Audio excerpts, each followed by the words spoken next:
Hello, I am your host, Tracy Otsuka. Thank you so much for joining me here for another episode of ADHD for Smartass Women.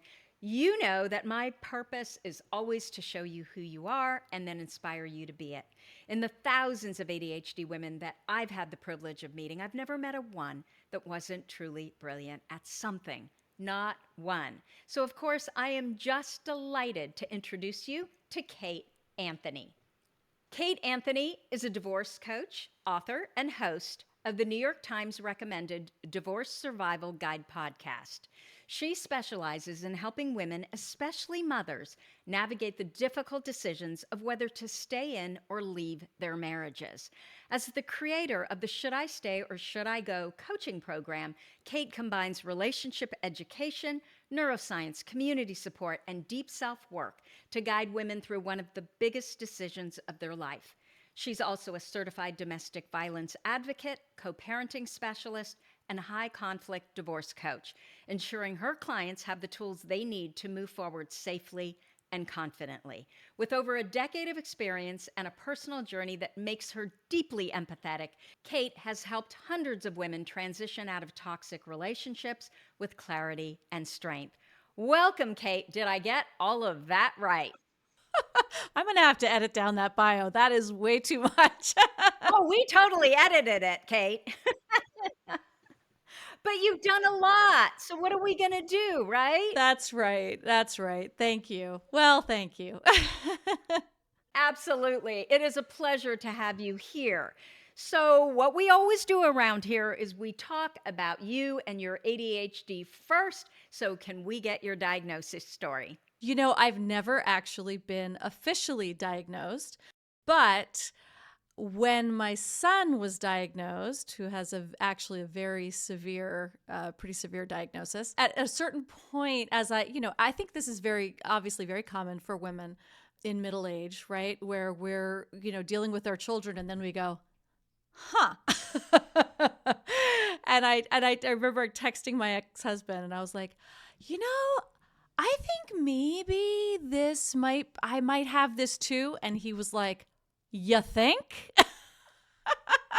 And that's why he's the ex husband. Well, I was like, wait a minute, really? You knew? And he was like, well, yeah, of course you didn't. I was like, no, it really didn't. I didn't know. And then it was like my whole life made sense. My educational background. Let's start from the beginning. What were you like? What was Kate like as a child? Completely lost and confused. I never knew what was going on. Definitely a lot. And I don't even know if I was inattentive. I probably was. But in school, like I was just always behind. I could never read the books. They were always so long and confusing. And I would start to read and I couldn't finish and I couldn't follow the plot. I felt like I was not smart. I was not, but what's interesting is that I never thought I wasn't smart. I always just felt like I was really bad at school.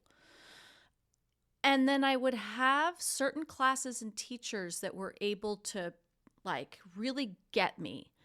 And I excelled in those classes. One of them, ironically, was a math class where the teacher, and this was nothing to do with me, she told us that we were not allowed to take notes. And she just wanted us to pay attention and listen. And there was something about that process that had all of and also I think her teaching style. I think her methodology, she taught with a lot of logic and process that made sense to my brain. Structure. Yes. And I loved that. I was like, oh, wait, I'm actually really good at math. Oh, cool. Okay. And it gave me sort of confidence, but then that would slip away when I would be in a different class that I didn't understand. I had a wonderful English teacher who was just so kind and loving and compassionate. But for the most part, I had no idea what was going on most of the time. And I was at a very small private school, all girls, New York City private school for from kindergarten through ninth grade. And then we couldn't afford it anymore. They stopped giving out the scholarships that they were giving. And so I had to leave. And I went to a very sort of specialized public school, but it was a New York City public school, and there were 2,700 kids for 4 grades, and I was used to 600 for 13 grades, and 2/3 of them were boys. And I had never been in a classroom with a boy before. They were like to be like chaperone dances, right? That was what they were. And I was like a hormonal, 16-year-old with hormonal imbalances, I found out later. I was a mess. I completely imploded. And I do think that part of it was like my brain did not know how to function in that environment. There was so much chaos. There was so much noise. There was so much happening. There was just so many new things. And I completely bottomed out. Well, think about it though. You had all that structure. Mm-hmm. That's what you were used to. You Yeah. go to a school where they rip the structure out from under you, and then just all the transitions socially, not even talking about the education. No wonder. Yeah, of course. Of course. And so then what happened? So then back and forth, but I ended up dropping out. And I dropped out of high school and I got my GED very quickly and easily because I was like, this test is easy because I was smart and well educated at that particular time. I dropped out of high school and I worked for what would have been my senior year. And my poor mom was just like, I mean, beside herself. But at the time, I was an actor. And so I was going to I knew I was going to college for theater anyway, and that my academics probably weren't going to be all that important.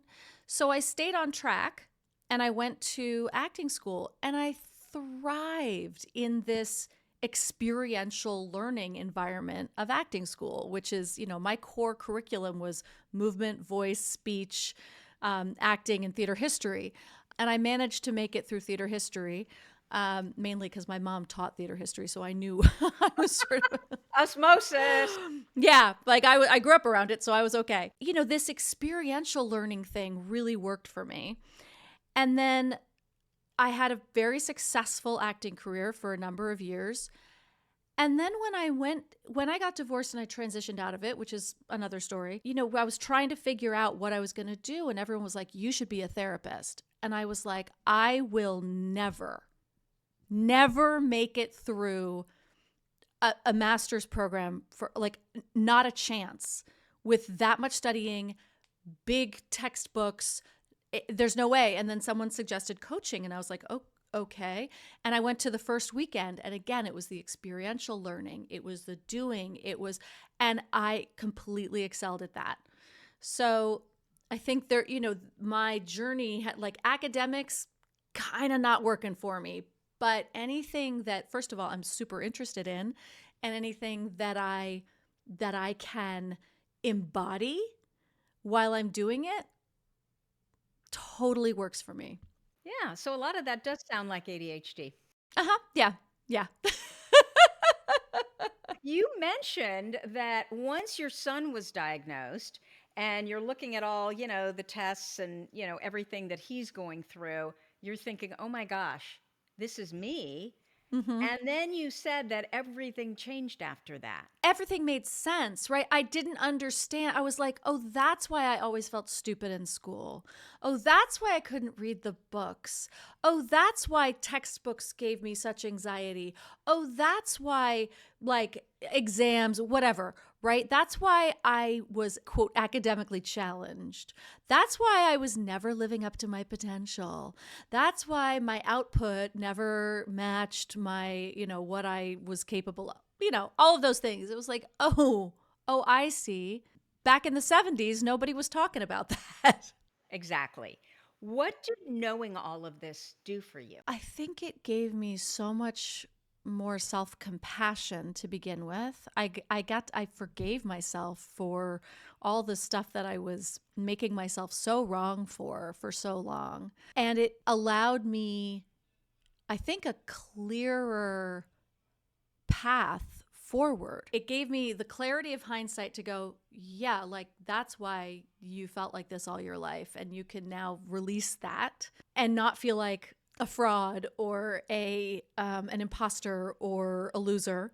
But then also did give me the clarity to move looking forward, going, okay, well, now if I know how my brain works, now I can set a course that works for me, right? All of the experimentation and the like, okay, how do I need to do that? I mean, I am very analog. I do have paper all over the place. Analog really works for me. If it's in a computer, it's gone. you know, it has allowed me to talk, my assistant knows how to work with me so that I can say to her, yeah, but my brain, because her brain, thank God, is like the most structured, neurotypical thing in the world. And thank God, because she can hold me in those places where I need it. Yeah. And also just the amount of compassion I've been able to have for my son as he's gone through his journey. If I were to be officially diagnosed, I can tell you it would be a different, very different diagnosis. I'm far more inattentive. He's combined. So it would be like I don't have the hyperactivity that he does.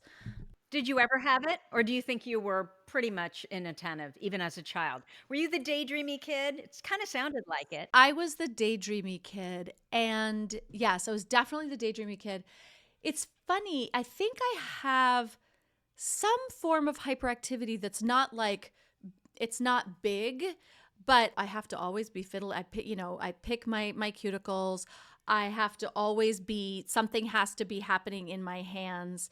So, I'm always watching TV, grabbing my phone, like I'm bouncing all over the place all the time. But definitely there's something tactile happening at all times where I almost feel like people used to say, oh, I used to twiddle my rings in college all the time and chew the inside of my mouth. And so people would like, I'm Kate. And they would do this, right?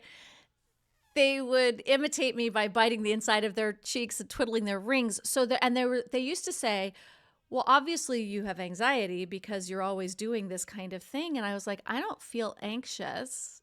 I don't think, but I do think it was some manifestation of hyperactive something. You got to get it out somewhere. And I'm sorry, but drivenness is a form of hyperactivity. And I would say that you're pretty damn driven. I'm pretty driven. Yeah.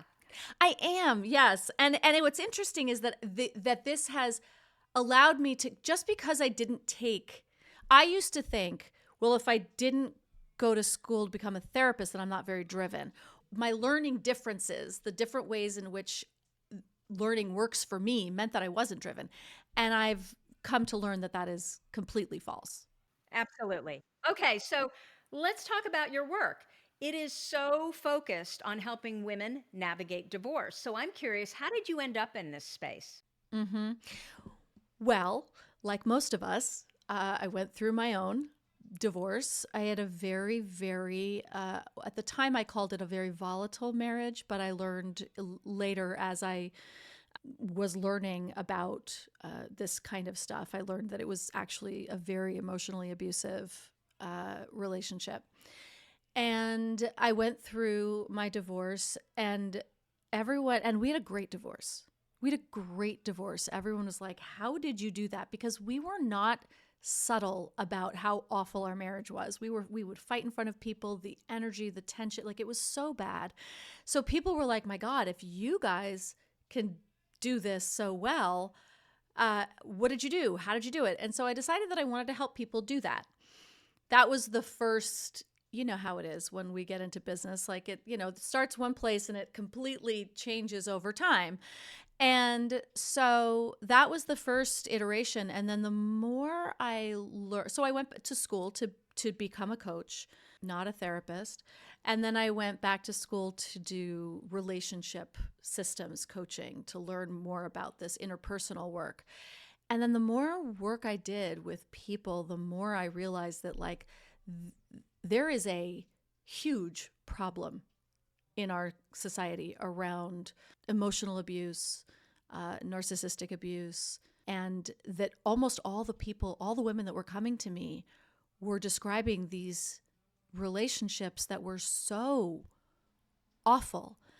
And I was like, okay, this feels like a level of domestic violence that I'm not actually qualified to, or domestic abuse that I'm not really qualified to sort of coach on. So I would constantly be referring people to, like, I feel like you need to call your local shelter, because they have, the thing that people don't realize is that domestic violence shelters do more than just shelter you. They're not just the place to run away to like she did in Maid. They are also, they have resources, they have legal aid, they have advocates that will talk to you and help you make a safety plan for exiting, because leaving is the most dangerous time. Well, I kept having to refer people to shelters, and then finally and they were so overrun, because this has become such a crisis in our country right now, that women were not getting the help that they needed. So I finally said, okay, obviously I have to do something about that. So then I went back to school to be certified as a domestic violence victims advocate, so that I could actually provide the service to my clients directly. And it's, it unfolds, right? And a lot of women are trying to make the decision of whether to stay or go. And I straddle, right? I help women make the decision. Mm-hmm.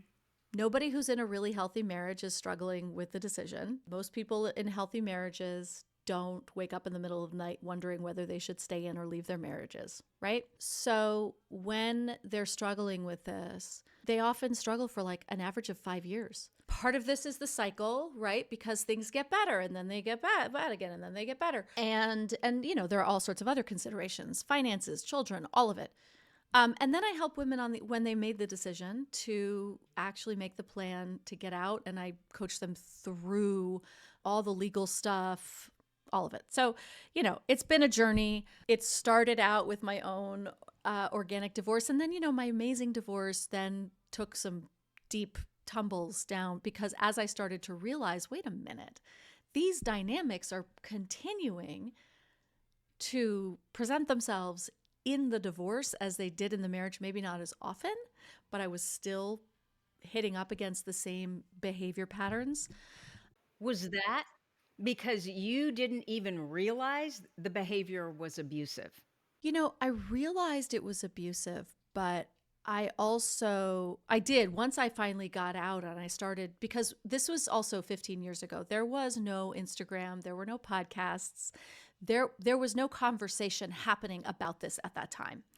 And so my gut was, and this is another thing that I really help women with. My gut was, this feels abusive to me. But when I would Google what is emotional abuse, what is verbal abuse, the examples, even today on the website, the hotline, things like that, the examples are so overt.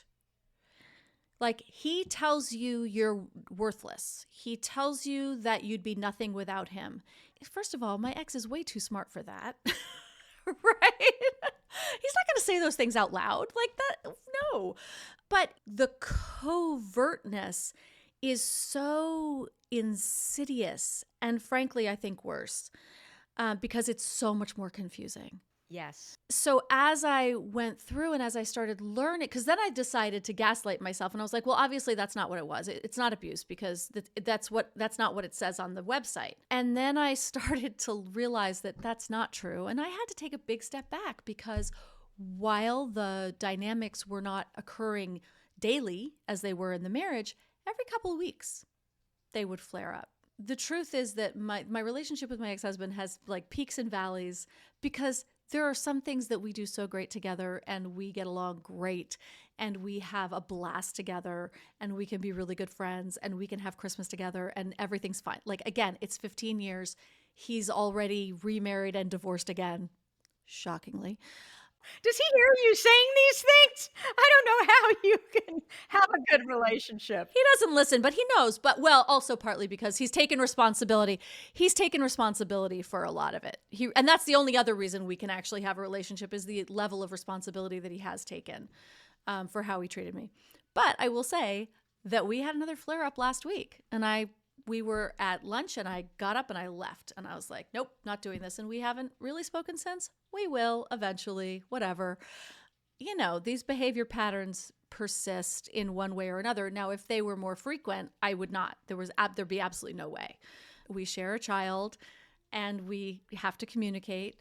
And he has another son from another relationship, not his second wife, that I have helped raise and continue to help raise. So we got a co-parenting thing going on. It's complicated. Kate, how much of what your husband has learned is acceptable in terms of how to be in a marriage from, I don't know, his parents, his family, society? Like, are we just training our boys, in many cases, to behave like this? They can never see their wife as an equal partner. That's right. Yeah. That's why I left, because I was raising a son. And I thought, in this marriage, this kid has no chance of becoming anything else.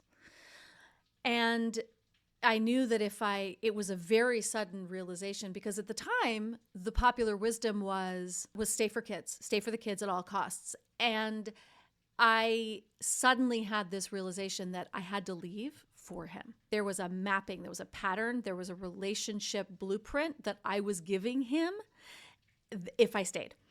And I have watched my son in relationships over he's 19 now and he's had a couple, and it's nothing like it. It's nothing like it. He's so loving and present and faithful or communicative. Like, there are times when they open things up or whatever. Like they're so conscious of these things now, right? There's just no, and they're fine. And then he had this, breakup of this woman who was just like his heart and soul and his soulmate, and they broke up, and they're still wonderful friends.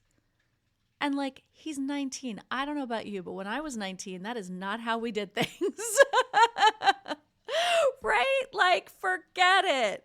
So yes, I do think that in many cases, this is how we are raising boys, but we don't have to, right?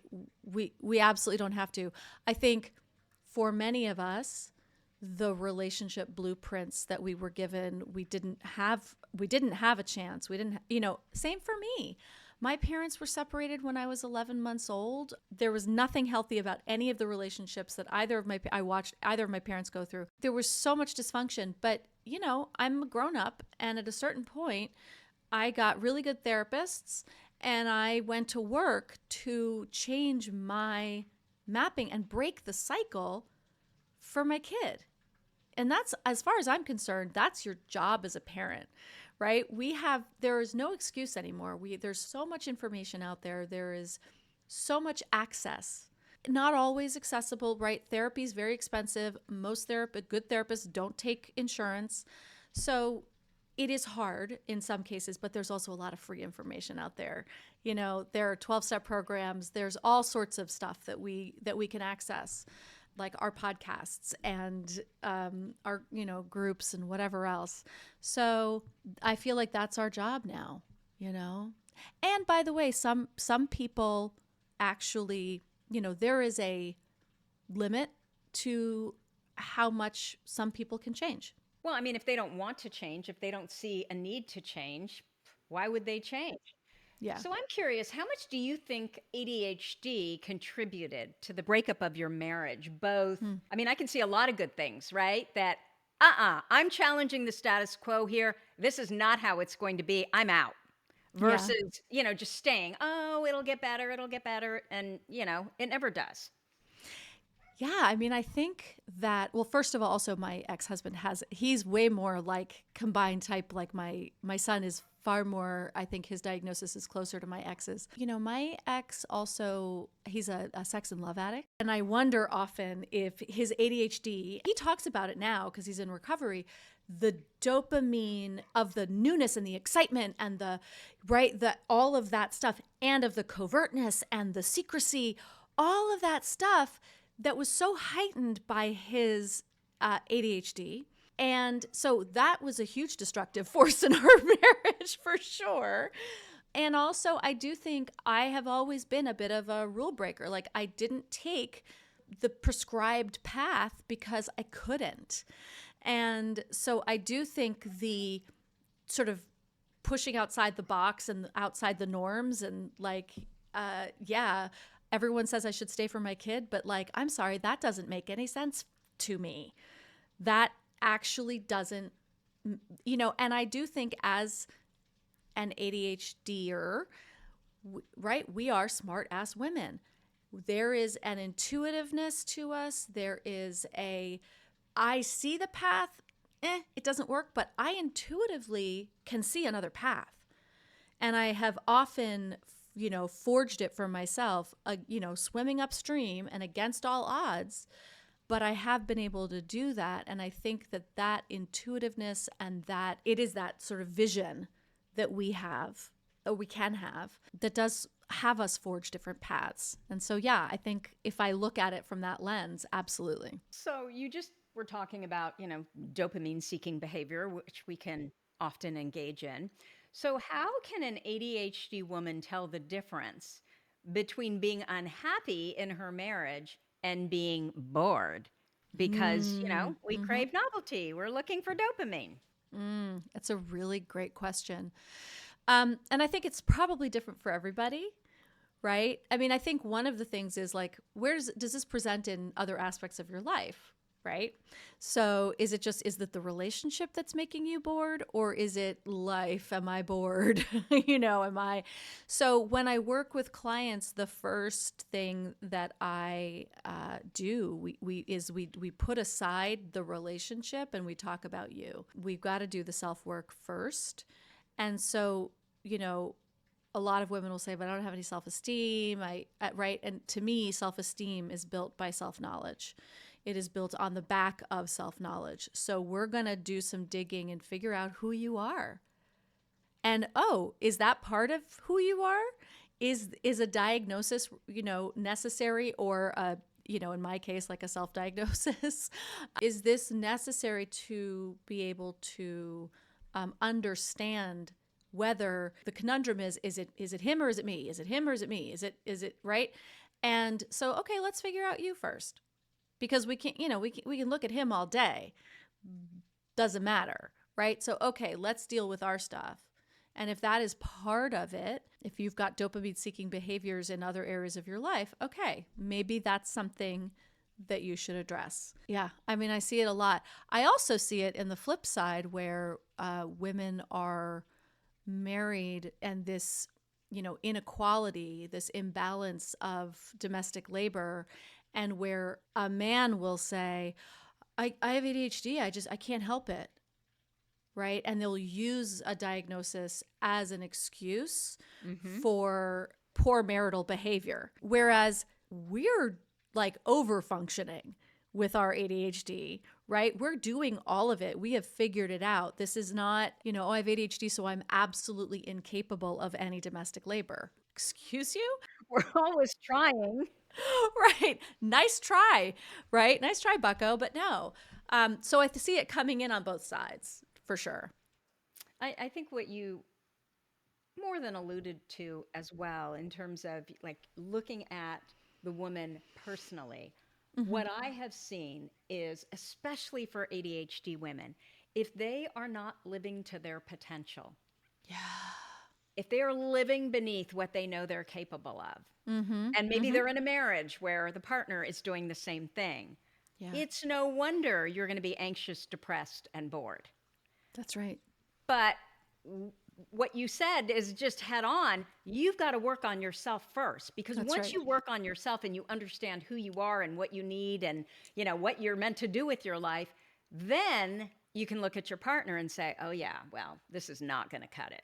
Right, that's right. Then it's like, just even doing basic values work can be so enlightening, because I've had clients who we've dug into values work, and one client in particular, she had a very strong value around personal development, obviously, because she was working with a coach, right? And therapy and listening to podcasts.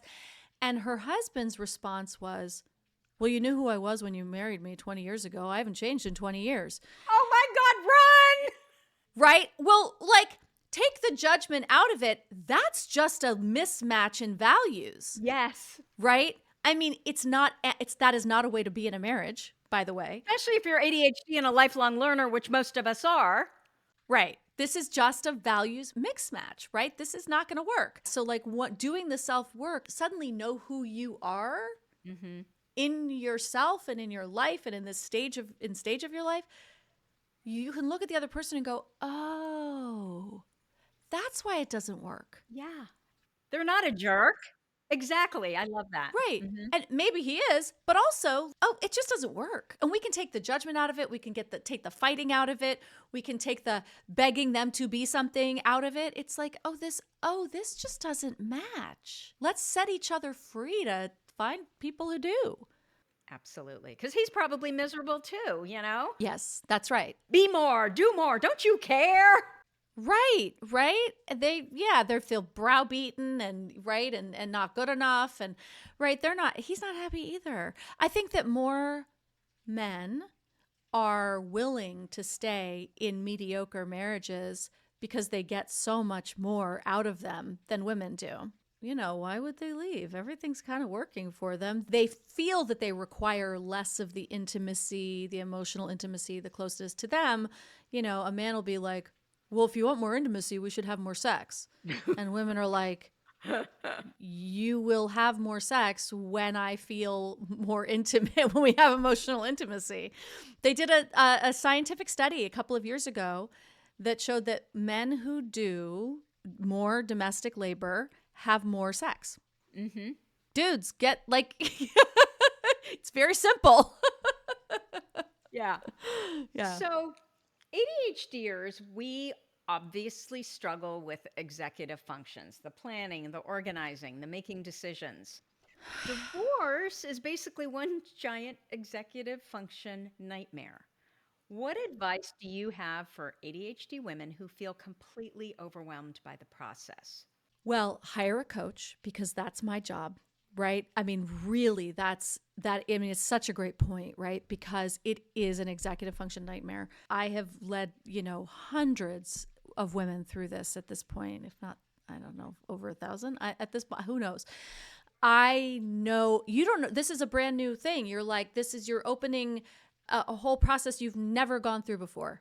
I've gone through it and I've walked hundreds of women through it. I actually do know, even though every state law is different and all of that, but I still know what it is you're going to have to do next and how to move through it. And everyone says like, but my divorce is different. And I go, they're not so different. They're not. Everyone's like, the number of times I have women say to me, my situation is really unique. And then they explain something to me that I've heard 100 times, but they think it's unique because they've never gone through it before and people don't talk about it. So, hiring a coach, I think, is one of the most important things that you can do. Now, you want to be very careful because, as you and I know, anyone can call themselves a coach at any time for any reason. So you definitely want somebody who is trained, who's certified, who actually is not just somebody off the internet who's like, I went through a divorce, now I'm a divorce coach, which happens a lot.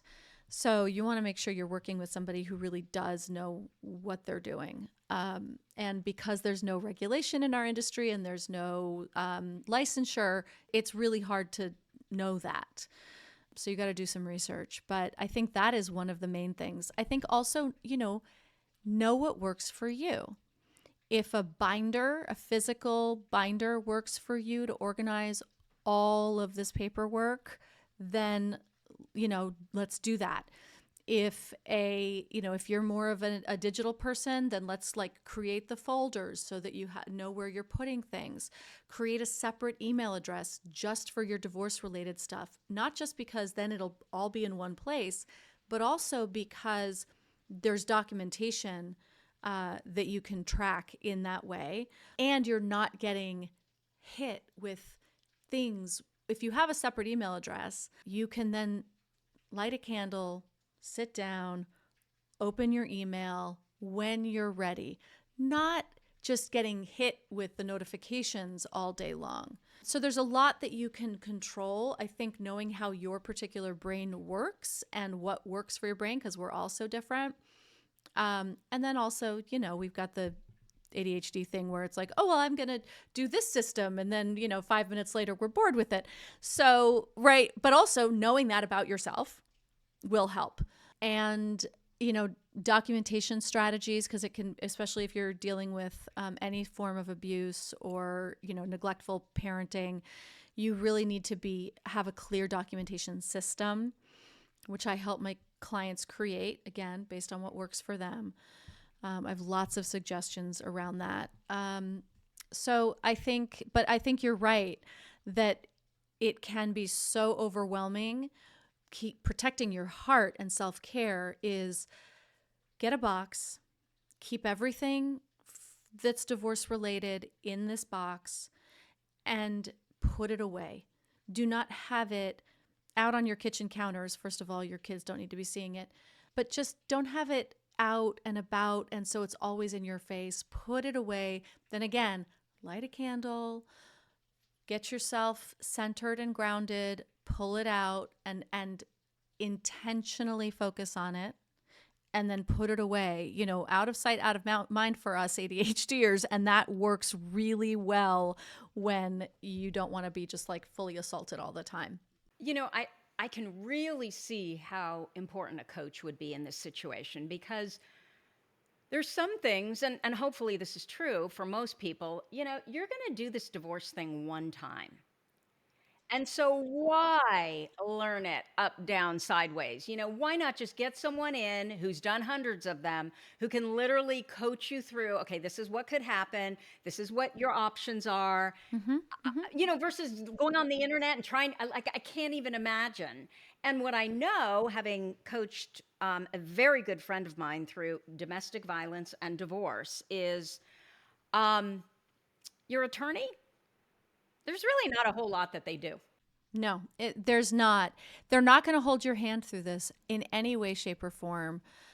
They are not and they're not capable. They're not trained or, Right. In handling the huge emotional impact of what's happening to you. Yes. And a coach should be.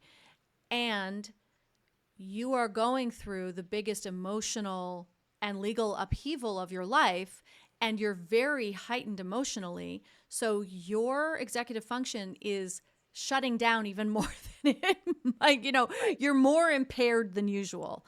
So having a coach who can, help you through that, I think it's vital. Yep. Yep. It also saves money, by the way, because the number of times you go to your attorney to be like, hey, I don't understand this and I don't understand that, Yes. at like $750 an hour. If you and I work and we create the strategy and we lay it all out and we create the systems and the organization, and then you take that to your attorney, you've just saved a few $1,000s right there. Yeah. Plus, you're going to your coach asking questions that you would ordinarily ask of your attorney, who usually can't even answer them to begin with. That's right. That's right. And they'll charge you $750 for the phone call to tell you that they can't answer it. I remember that with my friend, and I'm a lawyer, So on a previous podcast, I took some heat for saying that staying in an abusive relationship is a choice. Mm. And I absolutely get all the reasons why women stay, safety, all of it, and why it feels like it's not a choice. Mm. But I believe that staying in an abusive relationship is ultimately a choice, even if it's an incredibly hard one, Mm-hmm. because the moment we let someone else control our identity and actions, we give up our own agency. And I know that there are, things like trauma and financial dependence and societal conditioning. It makes leaving feel impossible for some people. Mm-hmm. But recognizing that we do have a choice, to me, is the first step to actually reclaiming our power. Because when you're living in a situation where you feel like you have no choice, that just chips away at who we are. And it's exhausting, not just emotionally, but also physically. Like, it makes us sick. Yeah. And so I would love your opinion on this, given that you do this every day. And it sounds like you work with women that are in really dangerous situations. I do. And you're right. There's so much nuance to it because we've been stripped of choice. The entire design of an abusive relationship is to Mm-hmm. strip us of choice, is to take over power and control. And they do it so insidiously that in our internal workings, we can't see the choice. We can't see it. No, I get it. And the trauma brain and the lack of executive function in many ways, like literally can't see it. We can't, how am I going to save enough money? How am I going to blah, blah, blah, blah, blah.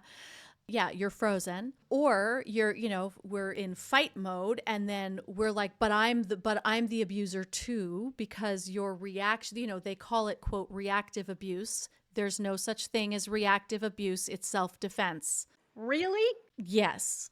Yes. It is not reactive abuse. It is self-defense. It is your fight response to the trauma and the abuse. That is exactly what they did to my friend, and she was actually criminally charged. Yep. Well, look what happened to Amber Heard. Oh, well, she behaved badly. Of course she behaved badly. Who behaves well when they're being abused? We don't feel like we have a choice. We are brainwashed into believing that we don't have choice. Even if there is this just little nugget of maybe I have, maybe I can, maybe I have choice, maybe, right? If you have just the hook of the maybe, and you can get yourself to talking to a domestic violence advocate at a local shelter, that is free. If you can, and again, so hard to find them available because they are so overrun. This is it is a global crisis, but it is really an epidemic in this country right now. And it's going to get worse, given what we're dealing with today, right? Where all these cuts. Yeah. Yes, it is, my friend. All of the cuts, and also we are applauding this behavior, right?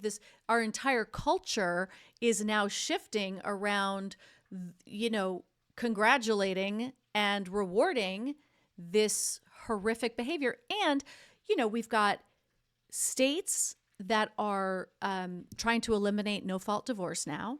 Oh, jeez. No-fault divorce means that you have to go before a judge to prove that the breakdown in marriage is bad enough that you are deemed, quote, allowed to now file for divorce. Now, when no-fault divorce was enacted throughout all the states, domestic violence rates dropped dramatically, as did rates of suicide in women. So we can, if no-fault divorce gets eliminated in these states, and a state by state start rolling out, we're in a lot of danger. So if you have this hook of maybe I can find the choice, maybe I can find it, now's the time. Now's the time. And, listen to my podcast, read my book, get as many free resources as you possibly can if you can't afford it. Financial abuse occurs in 99% of domestic violence cases. 99, because that's the best way to control us.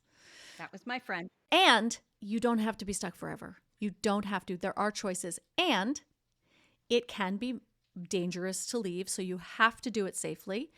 And some women will choose to just to stay because it is safer. And that is also a choice. And by the way, it's a valid choice.